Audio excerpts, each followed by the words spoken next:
Good morning friends, welcome. সমাজ blog থেকে daily blog নিয়ে এসেছি। আজকে হচ্ছে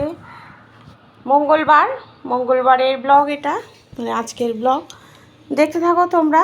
বেগুন ভাজা করব, মুসুরির ডাল বেগুন ভাজা। আমরা কিন্তু সবাই কম বেশি খেতে ভালোবাসি। বেগুনটা দেখো কিভাবে চিপে চিপে করছি, এতে কিন্তু তেলটা একটু কম টানে। এরকমভাবে খুন্তি দিয়ে চিপে চিপে করবে, তাহলে দেখবে তেলটা একদম টানবে না, বেগুনটাও ভালো মতো ভাজা হয়ে যাবে।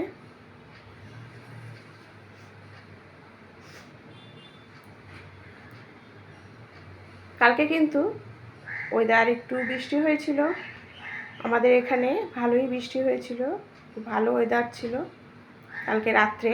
দিনে বলিনি, রাতে কালকে বৃষ্টি হয়েছিল এখানে। আর তারপরে করব হচ্ছে মুসুরির ডালটা ফোড়ন দিলাম, রাঁধুনি ফোড়ন আর শুকনো লঙ্কা ফোড়ন। মুসুরির ডালে বেশি কিছু দেবে না, দেখবে খেতে খুব টেস্ট হয়। মুসুরির ডালের নিজস্ব একটা স্মেল আছে। রাঁধুনি ফোড়ন আর শুকনো লঙ্কা দেওয়ার পর একটু নুন, মিষ্টি আর কাঁচা লঙ্কা, ধনে পাতা দিয়ে নামিয়ে নেবে। দারুণ টেস্ট হয় কিন্তু। করছি হচ্ছে কাতলা মাছের একদম পাতলা ঝোল করব। দেখো খুব ভালো লাগে এই গরমে, এইভাবে করবে। কাতলা মাছগুলো কিন্তু খুব ভালো ছিল।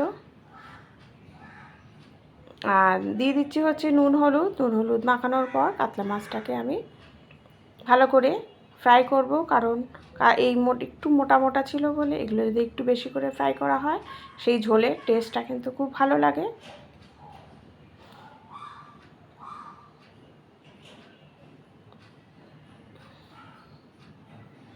করলাম আজকে মুসুরির ডাল, ওইদিকে বেগুন ভাজা, আর তার সাথে হচ্ছে এই কাতলা মাছের আলু পটলের একটু ঝোল। ব্যাস এই দিয়ে হচ্ছে আজকে আমাদের দুপুরবেলার খাওয়া দাওয়া। দেখতে থাকো তোমরা কিভাবে মাছটা করছি। দিয়ে দিলাম গোটা জিরে ফোড়ন আর একটুখানি পেঁয়াজ, মানে একটা হাফ পেঁয়াজ কুচি করে নিয়েছি। তার সাথে যে কাঁচা লঙ্কাটা দিলাম, এটা তেলেই ছাড়বে, তাহলে সে পাতলা ঝোলের টেস্টটা খুব ভালো হয়। দিয়ে দিচ্ছি একটু নুন দেওয়ার পর পেঁয়াজটাকে একটু নাড়ি চাড়িয়ে নিচ্ছি, বেশি ভাজার দরকার নেই। যখন আমি আলু পটলটা ভাজবো তখনই কিন্তু ওইটা ভালো মতো ভাজাও হয়ে যাবে পুরোটাই। আর আলু পটলটা কিন্তু আমি বেশ ভালো করে ভেজে নিচ্ছি। নুনটা দেওয়াই আছে, দিয়ে দিলাম একটু হলুদ, দিয়ে ঢেকে রাখবো। ঢেকে রাখলে খুব জলদি রান্নাও হয় আর গ্যাসটাও কিন্তু কম লাগে। আর আমি তোমাদের বলেইছি একটু আমি চটজলদি রান্না করি। দেখো ভাজা হয়ে গেছে, আমি দিয়ে দেবো হচ্ছে, বেশি কিছু দেবো না, যেহেতু বলেছি গরমের ঝোল, এটা মাছের ঝোল। গরমের মাছের ঝোল এরকমভাবেই রান্না করবে, এতে শরীরও ভালো থাকে।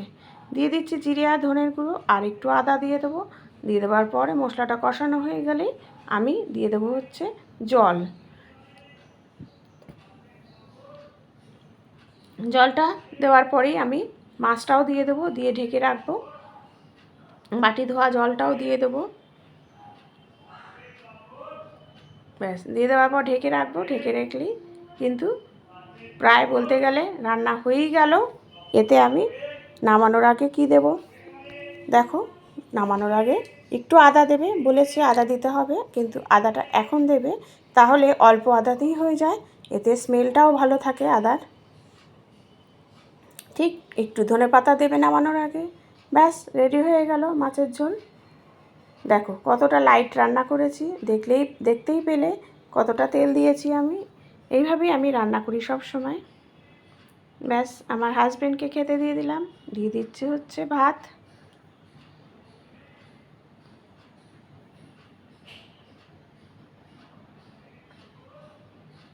তারপরে দিয়ে দিলাম মুসুরির ডাল আর মাছের ঝোলটা দিলাম, আর একটা বেগুন ভাজা, আর তার সাথে লেবু। ব্যাস গরমে কিন্তু একদম পারফেক্ট খাবার। বেল আইকনটা একটু প্রেস করে দিও। Thank you.